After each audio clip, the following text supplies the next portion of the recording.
وَاعْتَصِمُوا بِحَبْلِ اللَّهِ جَمِيعًا وَلَا تَفَرَّقُوا۔ السلام علیکم، کیسے ہیں آپ لوگ؟ ٹھیک ہیں؟ اکثر یہ سوال کیا جاتا ہے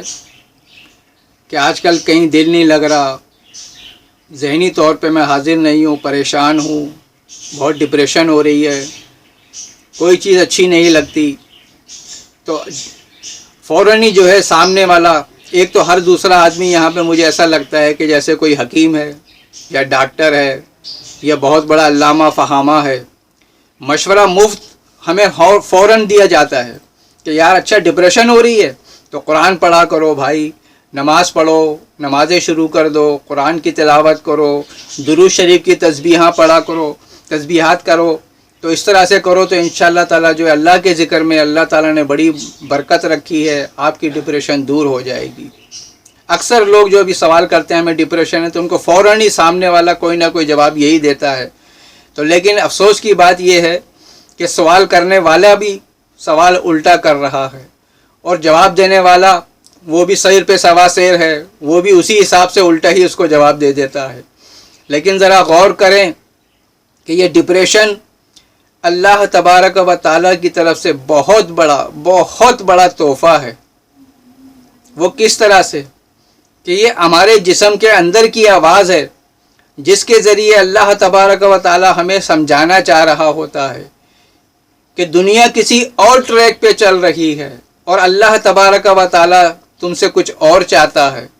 تم لوگ اپنا اصلی ٹریک چھوڑ چکے ہو۔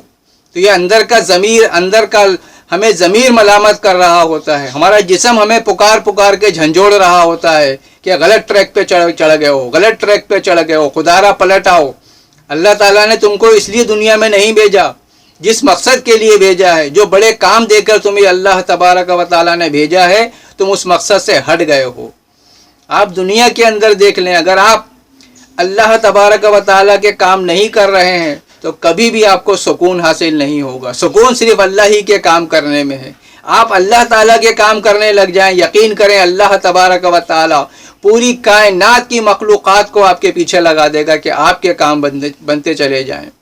دنیا کا کوئی بھی آدمی، چاہے وہ مسلمان ہو یا نہ ہو، جب بھی جو شخص، جو انسان اللہ تعالیٰ کے کام کرنے لگ جاتا ہے، بڑے کام کرنے لگ جاتا ہے، تو یقین کریں اسے بہت ذہنی سکون حاصل ہوتا ہے، چاہے وہ مسلمان ہو یا نہ ہو۔ آپ کے سامنے دنیا کی ہسٹریاں، تاریخ موجود ہے، آپ اسٹڈی کریں، آپ کو خود پتہ چل جائے گا۔ مدر ٹریسا کو پڑھ کے دیکھ لیں، وہ اللہ کے کام میں لگ گئی تو اس کو بھی کتنا ذہنی سکون ملا۔ عبدالستار ایدھی صاحب کو دیکھ لیں، اس طرح کی ریڑھی والا بھی ہو، جو بھی انسان جب تک وہ اللہ تعالیٰ کے کام میں لگا رہتا ہے، اللہ تعالیٰ کی مخلوق کی خدمت میں لگا رہتا ہے، اللہ تعالیٰ کی اطاعت و فرما برداری میں لگا رہتا ہے، جوڑنے میں لگا رہتا ہے، لوگوں کو جوڑنے میں، لوگوں کو ایک مقصد میں لانے کے لیے، لوگوں کی بھلائی کے لیے زندگی گزارتا رہتا ہے، بہت ذہنی سکون ہوتا ہے۔ جہاں وہ ٹریک سے ہٹ جاتا ہے، نفسا نفسی میں آ جاتا ہے، خود غرضی میں آ جاتا ہے، تو پھر آپ دیکھیں کیا حال ہوتا ہے کہ ڈپریشن یہ اندر سے ضمیر ہمیں ملامت کر رہا ہوتا ہے کہ اللہ تبارک و تعالیٰ نے ہماری باڈی، ہمارے جسم، ہماری مشینری ایسی بنائی ہے کہ وہ ہمیں لمحہ آگاہ کرتا رہتا ہے، ہوشیار کرتا رہتا ہے کہ بھائی تم نے پٹری بدل دی ہے، غلط ٹریک پہ چڑھ گئے ہو، سیدھے ہو جاؤ، صحیح چلو۔ مگر ہم یہ ہیں کہ ہم سمجھتے ہیں کہ نہیں یار، یہ کسی اور وجہ سے ہمارے کوئی تکلیف ہو رہی ہے، ہمارا دل نہیں لگ رہا، ہمیں گھبراہٹ ہو رہی ہے، تو فوراً ڈاکٹر کے پاس چلے جاتے ہیں، کسی حکیم کے پاس چلے جاتے ہیں، کسی عالم کے پاس چلے جاتے ہیں، تو وہ کوئی ہمیں آیتیں بتا دیتے ہیں کہ قرآن پڑھو، وضو کر کے طہارت حاصل کرو، نماز پڑھو، انشاءاللہ تعالیٰ تمہارا کوئی فاقہ ہوگا۔ تو بھائی عربی میں قرآن پڑھ کے کبھی بھی کسی کی ٹینشن، کسی کی ڈپریشن دور نہیں ہوتی، بلکہ عربی سیکھ کر، اس قرآن کو سیکھ کر، عربی سیکھ کر، اس پر عمل کر کے زندگی اگر گزاریں گے تو ہماری ٹینشن خود بخود دور ہو جائے گی۔ لگ جائیں ابھی سے اللہ تعالیٰ کے کام، جو اللہ تبارک تعالیٰ نے بڑے کام ہماری ذمہ داری ہم کو دے کے بھیجا اس دنیا کے اندر، اس میں لگ جائیں تو بھی یقین کریں آپ کو کوئی ڈپریشن نہیں، کوئی ٹینشن نہیں، کوئی پریشانی نہیں، کوئی گھبراہٹ نہیں ہوگی آپ کو۔ اللہ کے نبی صلی اللہ تعالیٰ علیہ وسلم غار حرا کیوں جاتے تھے؟ اطراف و اکناف دیکھتے تھے، ماحول کو دیکھ کر آپ کا دل اچاٹ ہو جاتا تھا کہ یہ کیا ہو رہا ہے یا اللہ، جگہ جگہ خون ریزیاں ہو رہی ہیں، زنا ہو رہا ہے، شرابیں پی جا رہی ہیں، تیرے حکم کی جو ہے نافرمانی ہو رہی ہے، تیری زمین میں فساد ہو رہا ہے، تو آپ غار ہیرا میں چلے جاتے تھے، اللہ تبارک و تعالیٰ سے التجا کرتے تھے، گڑ گڑاتے تھے۔ آج ہمارا حال یہ ہے کہ ذرا سی کوئی ڈپریشن ہوتی ہے تو یہ اندر سے ہمارا ضمیر ہمیں ملامت کر رہا ہوتا ہے۔ اللہ تعالیٰ ہمارے جسم کے ذریعے ہمیں ہوشیار کر رہا ہوتا ہے کہ تم غلط ٹریک پہ چل رہے ہو،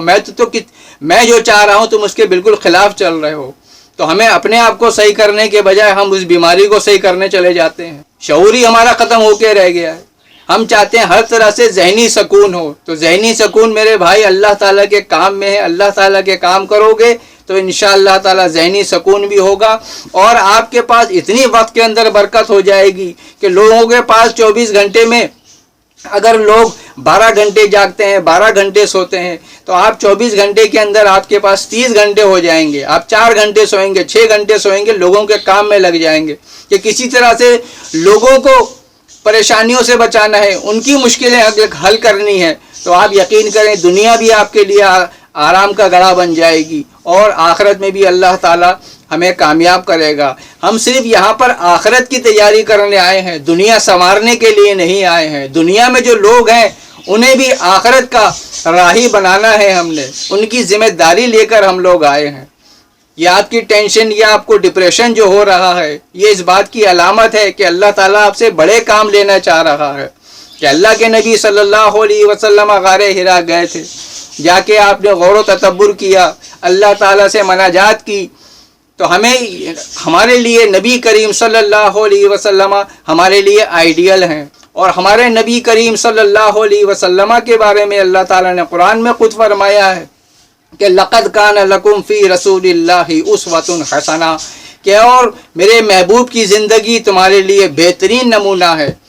تو اگر ہم بھی اپنے غار حرا میں جائیں، تنہائی میں بیٹھ کے سوچیں، غور کریں کہ یا اللہ میں کس مقصد کے لیے اس دنیا میں آیا ہوں، میرا کوئی مقصد بھی ہوگا، اس مقصد کو تلاش کریں، اپنے آپ کو پہچانیں، کیونکہ اللہ کے نبی نے خود فرمایا ہے کہ من عرف نفسہ فقد عرف ربہ، کہ جس نے اپنے آپ کو پہچان لیا اس نے اپنے رب کو پہچان لیا۔ ہم اپنے آپ کو ہی نہیں پہچانتے، ایک مشین بن کے رہ گئے ہیں کہ ہر طرح کے سکون، عیاشیاں اور اپنے دل بہلانے کی چیزیں ڈھونڈ رہے ہیں۔